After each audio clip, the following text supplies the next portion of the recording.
This video highlight is brought to you by our Wall of Famers who make it possible for me to carve time out of my very busy real-life schedule and do what it is that I love to do. Be with you. Thank you. All right, here is Buzzcut Cycle. He's going to tell us everything wrong with Star Citizen in full display in 4.2. I'm going to say this about Buzzcut right now. I do love his PvP videos. I love his instruction-based videos. He's to the point. He's no bullshit. Totally respect him for that content.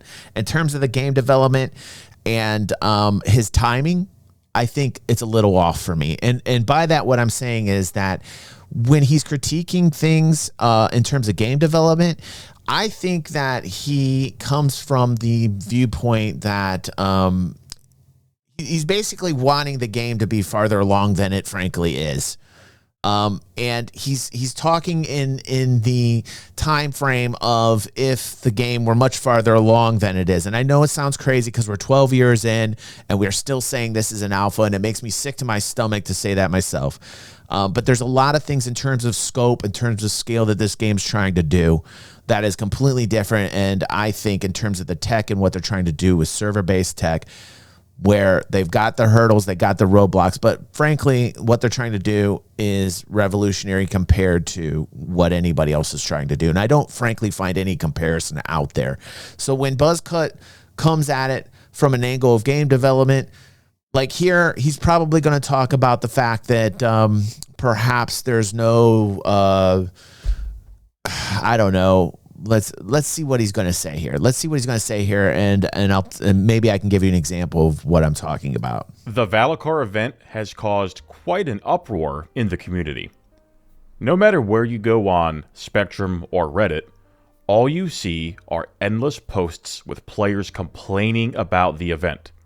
The single biggest complaint about this event is, of course, the PvP.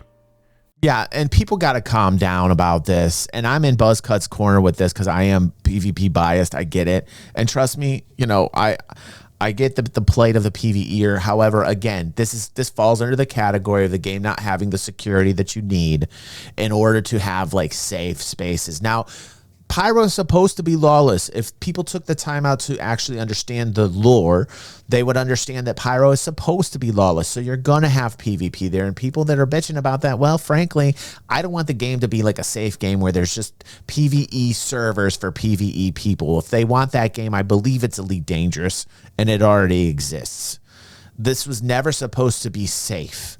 The game in itself was supposed to be a giant sandbox in the traditional sense of an MMO. It's always been that way. It was planned that way. Chris wants it that way. And frankly, a lot of people want it that way. Even PvEers want it that way. Some, the ones that can handle the danger and understand the difference between a lawful-based system and a lawless-based system. Let's keep going. Without fail, the extreme PvE players have come out in force and are using this as an excuse to push for PvE servers, while not entirely... I knew it. Because I see it all over Spectrum, and frankly, you know what? I just got to say, they will have their type of gameplay that they want. Myself included. I like PvE, some PvE stuff, not all. Like it gets a little grindy after a while personally for me, but I can space dat it up with the best of them. And, you know, I get it. You want some like safer places to do kind of PvE things. Okay, totally understandable. However, like that's going to be designed in a system that's lawful where AI and NPC react the way that they should. And frankly, it's not there yet. It's not there yet. And because it's not here now, people are upset. And, you know, we are catering a lot to PvEers. Look at master modes. A lot of people said, you know, including myself, I think master modes kind of slowed things down. I think partially that's because of Squadron 42. But frankly, why master modes came in besides Squadron 42 was probably to make PvEers happy. Also Tier 0, right? Waking up in your med bed and you don't have any consequences. You just get up, and yes, it keeps asses in seats and people playing, and I understand the benefits of it, but the drawbacks are there's no repercussions in terms of people making decisions and choices that are a little bit more difficult because there's no consequences. If you can just wake up and you're all fit and you're ready to go in your bed and you don't have to spend any money, then, you know, frankly, there are no consequences consequences. And then you have to ask yourself, what happened to Death of a Spaceman? Again, take a step back, look at the macro, and realize perhaps they're doing this to keep the player retention up, people playing, and later on down the road, they will design back in Death of the Spaceman and consequences. They just probably can't do it right now for multiple reasons, and primarily it's probably server tech-based reasons. So, there's that. Entirely understanding what this event truly represents. I'm glad it happened. I'm glad that everyone has had a miserable time trying to do this event. Not because I want people to be miserable, but because the event perfectly highlights everything wrong with Star Citizen as an MMO on a foundational level. How so? In this video, I'm going to explain what those problems are and, of course, provide some short to long-term solutions. He's going to come out. There's no reason to work with one another. Oh my God. I was just going to say, he's going to come at this from a PvPer perspective, which is good because it's kind of how I view the game sometimes. Primarily, it's a lot of the times I view the game this way, where he's saying there is no reason to work with one another. I don't know. I don't know if I agree with that completely. There's plenty of things to do if you group up with other people and you like to have fun, but it's a little bit more PvE related, not necessarily in the PvP realm, because there's no real goal for PvPers unless you're pirating. And pirating, essentially, with everything that happened with Tier 0, not being able to loot off players, got nerfed. And a lot of the pirates are like, and they're not happy about it. A lot of PvPers, there's not a lot of there's not a lot of spice for PvPers in terms of getting rewarded and goals. And I understand where he's coming from on this. And so perhaps I think, again, how I started this video, where Buzzcut kind of talks about game dev, where he's looking way out in the future and he wants it right now, and it can't because of the technical difficulties that we currently have with roadblocks on server tech, that type of thing. I think one fix could actually be create some type of how could you do something like this and get PvPers to feel like there's a goal? Land ownership, that would be a big one. And see, this is, again, land ownership isn't coming until later. So this is exactly what I'm talking about with Buzzcut's takes. If you had land ownership and you had orgs that were actually amassing wealth and assets in one place, and you had a player organizational space station or land homestead base, boom, you'd have very much reason to work together at that point, especially in the PvP realm. So that's one big one. In fact, I think that would be the pinnacle of giving people to work with one another in a PvP format. Another way I think would be an answer to this would probably be right now. I think a really good fix for right now, because of where we're at, would probably, you remember what EVE Online did? They had the same issue in HiSec, where a lot of the PvPers that were kind of in the area were kind of griefing the PvEers, and they were like, hey, we have an issue here where PvPers are fighting PvEers in HiSec. Do you guys remember this? And then they created faction warfare. Do you remember they did faction warfare? And then you had to choose a faction that you wanted to be in. That was a really good way to kind of give PvPers something to do in high security areas. And that might be a really good fix for there is no reason to work with one another. That could be a fix, creating a factional warfare type thing. Let's see what he thinks the answers are. Sorry, I'm talking a lot. If you were to ask me what the core principle of an MMO game is beyond scale, I would tell you cooperation. Working with another player to achieve something that you would otherwise be unable to do individually. It wouldn't be hard to put Star in. Citizen has that in right, theory, true. But only with large organizations. If you are a solo player or a player in a small organization, you will be locked out of all content within this game beyond running contracts. This is a fact, and all of the most recent events of this so-called year of playability have supported that fact. Unless you are in a sizable and active organization, you simply are not going to be doing any of the new content on anything other than a low population server. And even then, you are likely to be contested. The cause of this is obvious and simple, and it all comes down to a lack of factions. In most MMO games, I knew he's going to go there. factions serve as a binding force for the common player and a way for them to quickly and easily differentiate friend from foe, to find and seek out cooperation. I don't think it's necessarily a bad idea what he's stating. I don't necessarily think it's 100% true, as Stunner is stating in the chat right now. So, you know, I think there's some discrepancies in terms of that, but I don't think it would be hard to put the systems in to have some type of faction-oriented design element where people could kind of associate if they didn't know one another from Adam or Eve, and they ran into one another and they both had the same faction and they showed up as being favorable to one another. And then you would see somebody that was from an opposing faction and you'd be like, okay, well, there's somebody that I want to go after type of vibe. That would give PvPers a way to feel like that there is something a little bit more to do. But then again, you got to start talking about like the loot system and rewards. And there's a whole nother layer to the onion. With strangers they otherwise wouldn't know we're friendly. But since we don't have a faction system, anyone outside of your party is an enemy. And the smartest thing to do is to treat them as such. Shoot first, and don't even bother asking questions later. Otherwise, they may do the same to you. I've said it before, and I will say it again. Star Citizen is a low-trust society, and that is a terrible and unfun gaming experience. There are some who will decry factions as bad for the game. They often cannot properly explain why, and will do anything in their power to formulate an argument that discredits the system in their head, but I have come to learn that happens with everything in the Star Citizen community. The most common argument I've heard is that when one faction becomes too populated, they lock players out of content or dominate. This can certainly happen, but that is what is already happening now. Factions make that harder, because they allow players who are separate to band together and fight back, giving them a chance. But also, let's assume we did have 2 factions in the game. Ideally, we would have 3, but I already covered that in a previous faction video. You're welcome to check that out if you are interested. The links will be in the description below. But let's assume we only have 2, and we have 3 research facilities with worms.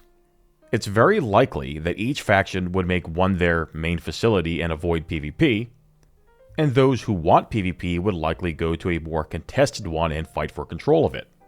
If you really wanted to spice things up, you could even make that facility give more rewards for those in control of it. Use your imagination, but I think you get the point here. Factions do come with their own set of challenges. No system in a game is ever without its faults.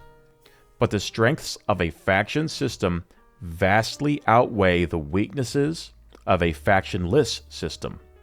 Just go ahead and take a look at the forums or listen to people in game. Fly around any of this year's new content and experience the PvP deathmatch the game becomes when common ground for the average player isn't present.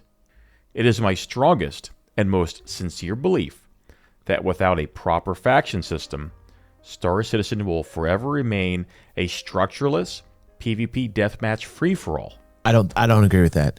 And I say why I don't agree with that is the exact reason I said, which was the pinnacle of giving PvPers something to do, which is land ownership.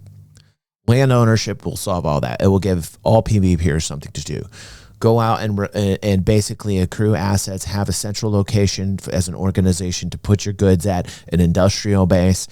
Land ownership, creating your own base of operations for your entire organization will give PvPers plenty and plenty to do. In fact, if you really want to get technical about it, essentially your organization is a faction.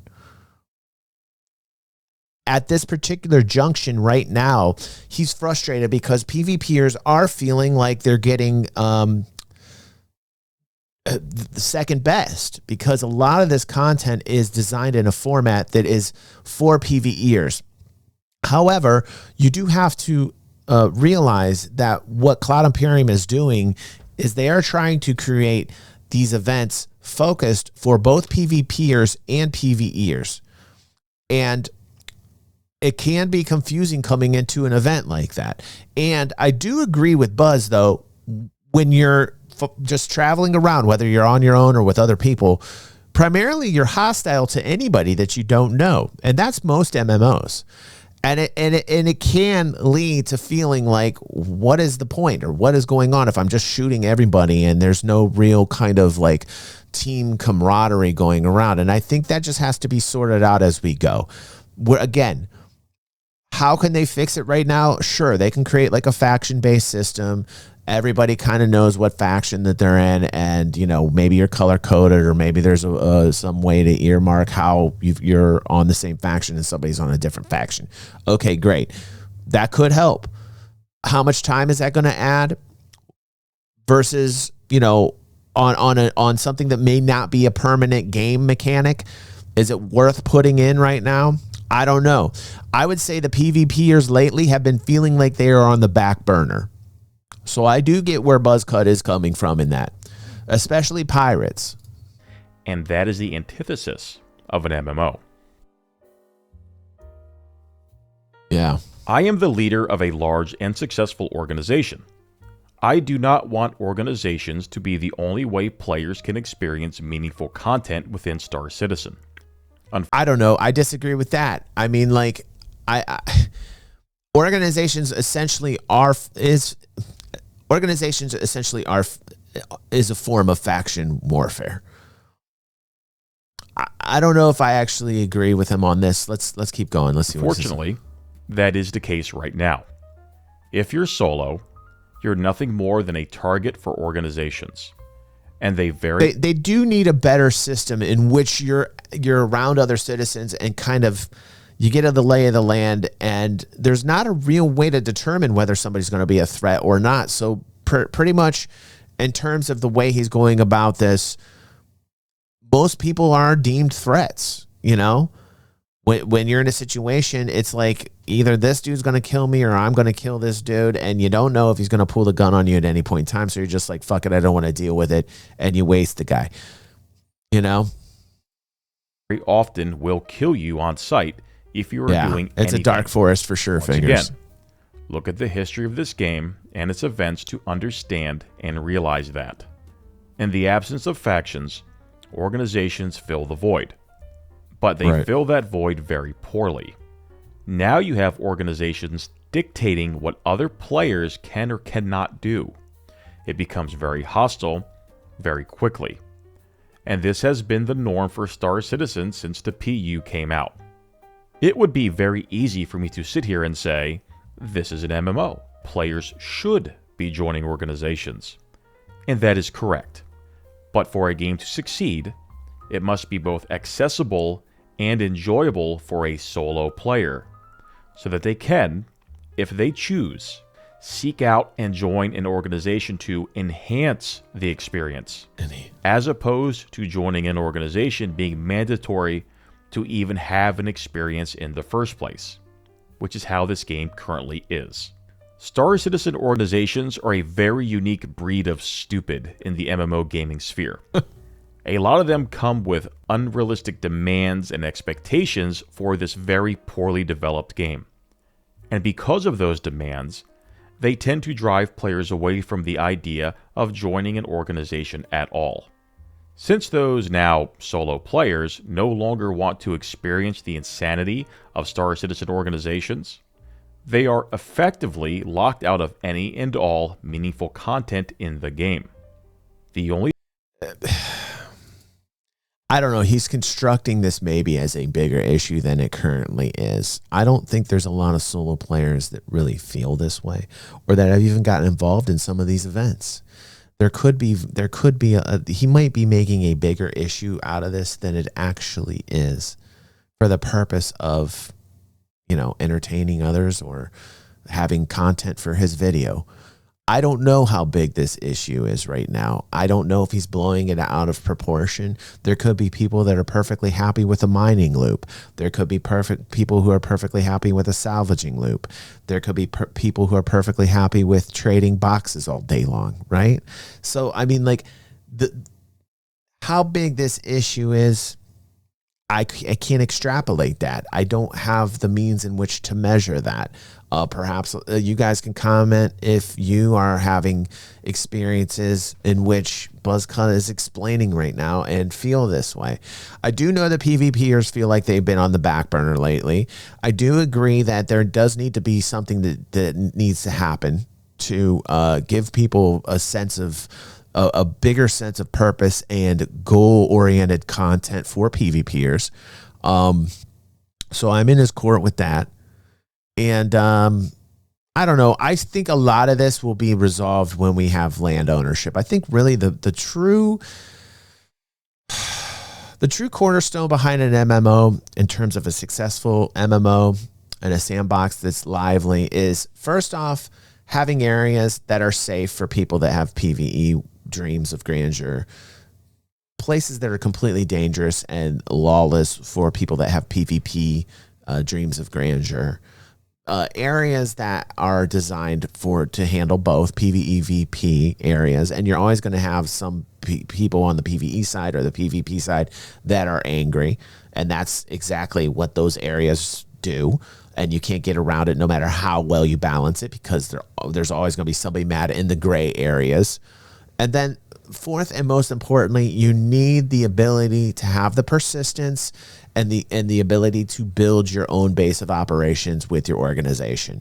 That to me is the pinnacle of an MMO, is a place where you can all work together and have a home.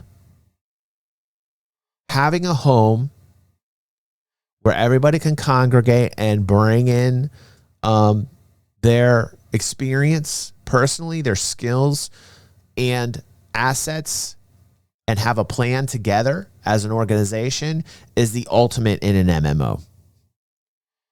We don't have it yet. And therefore, I take this all with a grain of salt. Once we have that dynamic in the game where we have our own base of operations and we can build like these areas, then we can have a better idea. I think we just have to wait till we hit it. And, frankly, I get it. BuzzCut's, upset about where we're currently at. Totally understand. Totally get it. However, this is like I stated at the very beginning of this video. Like when I listen to him on instructional videos, PvP videos, love it. Love that content from him. When I listen to him on game dev content, not so much, because I think to myself, like,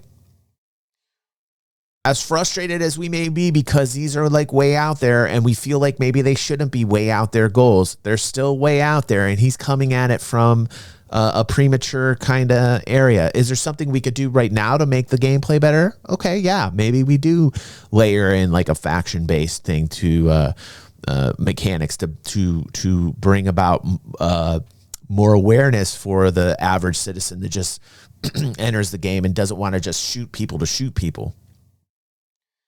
To stay safe. Totally get where BuzzCut's coming from there. That's a very rational way of looking at things, and that's coming from a PvPer. So, like when a PvPer says, hey, like, I'm not currently happy with the fact that there's nothing designating this dude as a friendly or an enemy, and I'm just kind of like, I might as well shoot him to stay safe. I get where he's coming from. I get it. What's the answer? I think, does there need to be an answer right now? I don't know. What do you guys think? Do you think there needs to be that's the real question. Do you all think that there needs to be something right now that designates people in a faction? Put a 1 if you think so. Put a 2 if you think no. I'm just curious. I want to pull the live audience. If you're watching on YouTube, please, 1 if you think so, 2 if you think no. Fingers is telling me that's a wrong question. Yeah, that I don't think that there is a huge need right now for it in terms of my audience. Maybe there's a huge need in terms of it for BuzzCut's audience, but I don't know how big an issue this is, frankly. This could be just like something within BuzzCut's organization and the people that are in there that are primarily PvPers and, okay. But it seems like over here, not so much. And we do have some PvPers over here as well. Totally understand his frustrations. However, you know, I think at this point, I'm just waiting for land ownership. That's where I'm going to end it right there. I'll put Buzzcut's credits down below. You can go to his channel. He has some good takes, and sometimes I don't agree with them, but it's always worth a watch.